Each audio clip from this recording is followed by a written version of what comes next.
In 1 week's time, the new Cretaceous Predator Pack is coming to Jurassic World Evolution 2. Now we've already dug into the surprisingly loaded free update 8. Check my channel for that video if you want all the juicy info. I hate the word juicy. But we were also gifted some beautiful screenshots of the new dinosaurs, which we'll be analysing in this video. First though, here's the trailer for the new pack for those who missed it.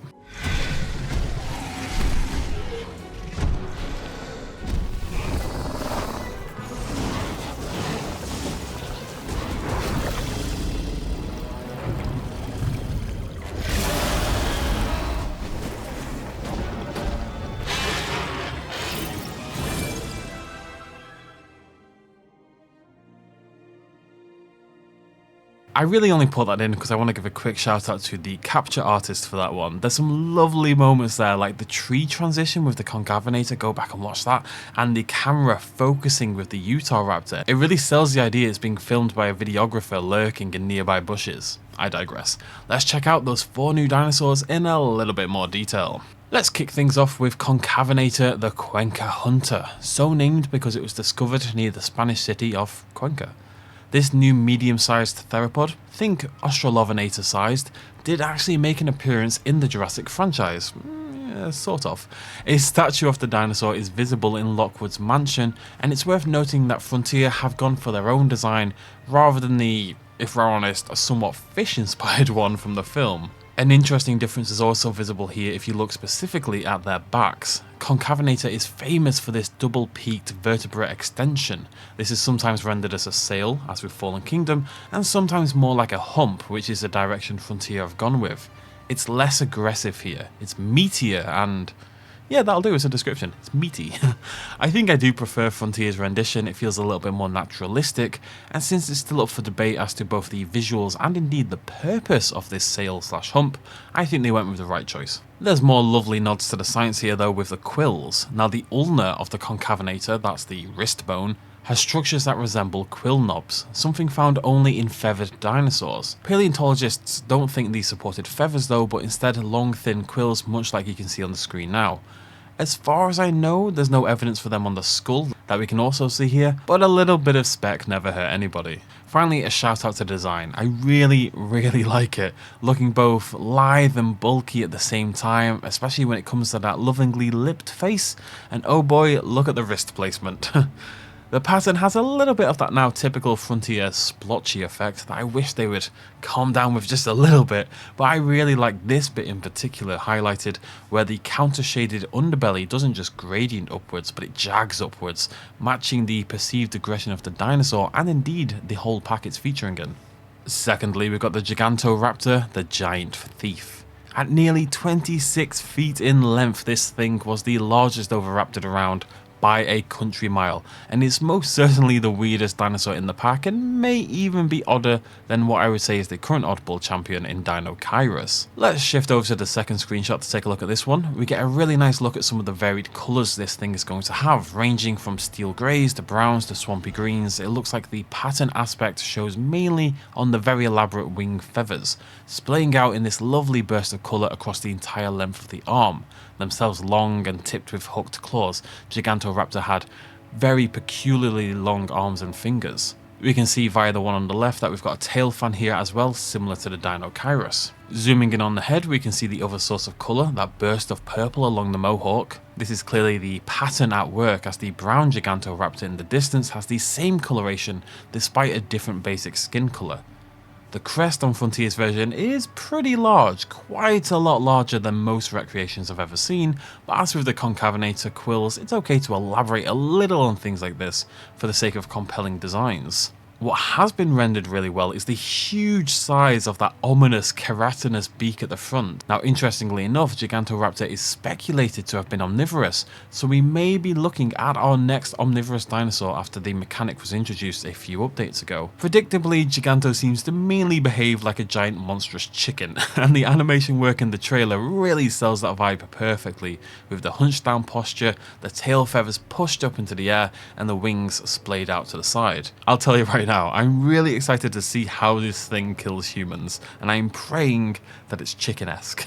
Third up we have As predicted, Tarbosaurus, the alarming lizard. I did also predict Concavenator, but for entirely the wrong reasons. That's neither here nor there. So, first things first, this is indeed the Camp Cretaceous Tarbosaurus. However, as you can see, several concessions have been made to bring the dinosaur over into Evolution 2. I don't dislike the Camp Cretaceous Tarbo, but I've always found it to maybe be a little bit too cartoony looking in some ways. And I think Frontier really did have a challenge on their hands, translating it into Evolution 2 recognisably, whilst keeping it in line with all the other dinosaurs we have. I'd say they've done a pretty good job. All the requisite spikes and notches are there, but the texture is of course a whole lot more detailed, the eyes rendered much better, that's really the thing that's making the difference here, and there's a lot more interest in the colours that helps it fit into this world. It's also been thickened up as far as I can tell, especially around the head, but perhaps everywhere. This Frontier Tarbo is a thick boy. Just look at the region around the shoulders in particular, it's an absolute chonk. Which makes sense, it's a large Tyrannosaurid, it should be a bit of a bull. Now whilst the spikes etc are a little bit much for me personally, it's worth noting that at the very least it stands out against the existing Tyrannosaurus Rex.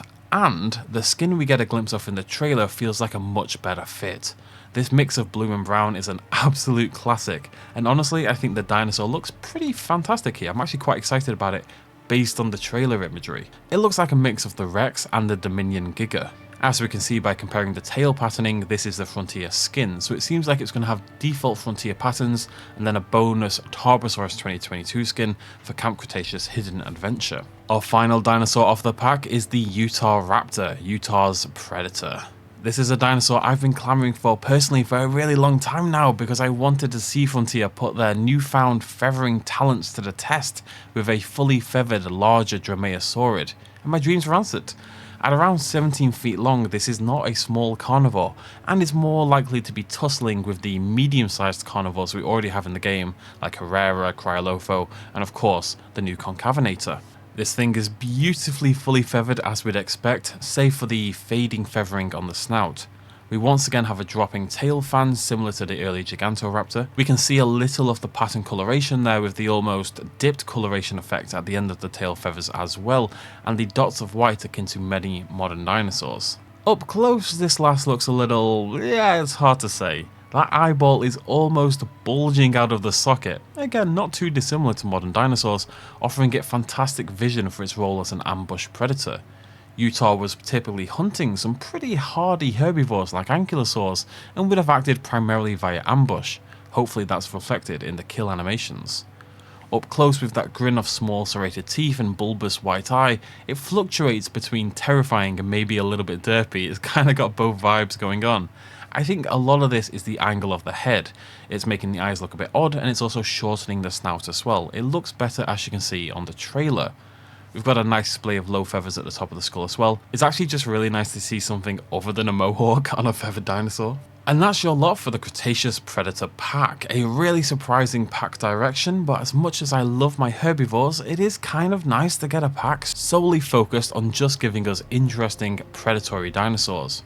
Despite all of these being predators from the Cretaceous, the variety here is perfect as well, with a feathered and unfeathered dinosaur in both the medium and large categories, and full of different body shapes and animation styles to boot. Whilst I, and I think some of you at home as well, will be a little bit disappointed it's yet another dinosaur pack instead of an expansion, and where the hell is Microceratus? I'm at least glad Frontier continues to push the beauty of these feathered dinosaur designs, and with Utahraptor and Concavenator for me personally, there's two very long requested dinosaurs finally added to the roster. Which is your favourite of the bunch? Let me know down below, throw me a like if you enjoyed the video, and of course come back next week for showcase videos on all of the new species, as well as that very cool free update. Thank you so much for joining me, cheers, much love, as always, bye bye.